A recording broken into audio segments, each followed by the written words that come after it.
we're living through a very, very odd and interesting times.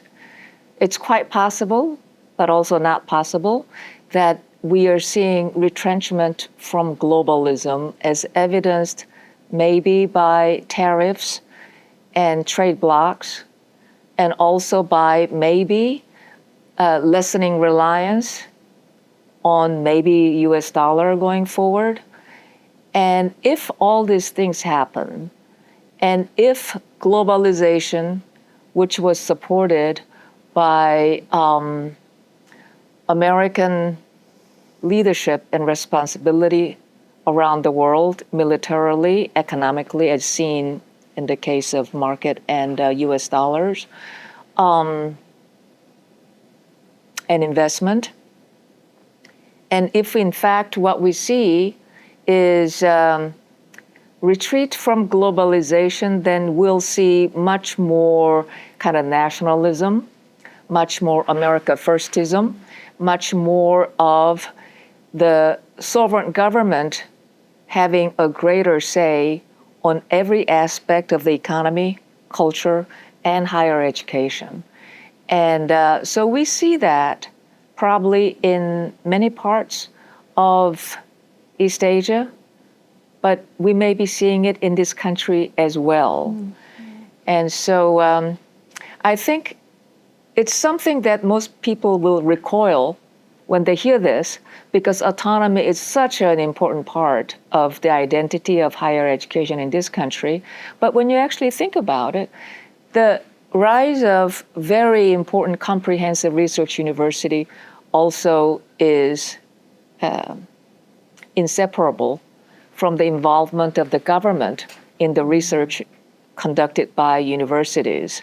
And so as states are a more or less liberal global entities focused on what loosely one might call industrial policy and national policies, you might see opportunities actually for higher education in ways that you might not have imagined before. And so there are a lot of interesting experiments going on, and that's what's going on in East Asia will impact what goes on here, which is unusual because it was always what happens here that was felt later on in other countries, and everything that happened in America was kind of mirror of the future. But, you know, things are changing. I mean, you have, for instance, in People's Republic of China, government simply declaring a policy where in the next X number of years, you're going to triple the number of truly world-class universities, and they've done it, period. And they have far more engineering students than we do in this country. In fact, they produce equal number of engineering students as we do all graduates from higher education, period. And so, you know, it's interesting kind of reverse picture that we're looking at today, and so it'll be interesting what happens. You know, I think the impact of American education in different countries was less governmental than bilateral. To the extent you're looking at universities with offshoots elsewhere, it was example of American universities having campuses or faculty or exchange programs or whatever with universities in different parts of the world. The overall trend of disengagement from the world is very worrisome, right?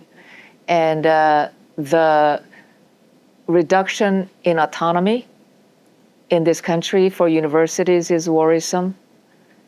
Denigration of freedom of speech and freedom of ideas in this country is worrisome, because these were the things: autonomy of thoughts and ideas and institutions, freedom of thoughts, freedom of ideas.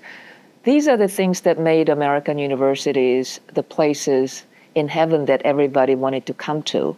And so for those reasons, I think it is very worrisome what is happening today.